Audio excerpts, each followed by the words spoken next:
હું ઘનશ્યામભાઈ પહેલાની વિનંતી કરીશ ધાંગધ્રા સાહેબ ચૂંટણીના ઇન્ચાર્જ તરીકે જ્યારે જવાબદારી નિભાવે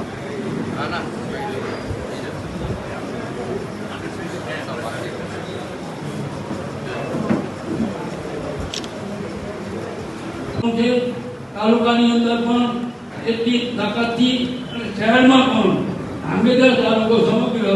ભારતીય જનતા પાર્ટી બને એ કરવોને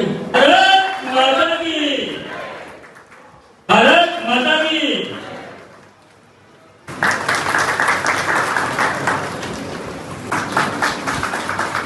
ગ્રામ્ય સંગઠનના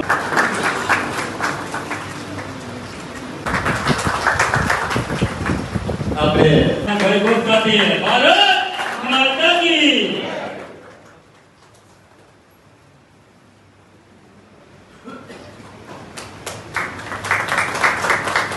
તેવી રીતે વોટ કોડેના રીટાબેન દેવાળા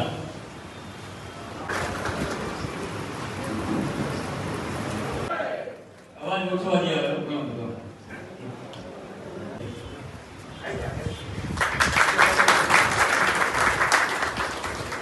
તેવી રીતે આપણે આમાં નામ હોય તો પણ આવડી દીધો આપણે ઘણા બધા જોડાય છે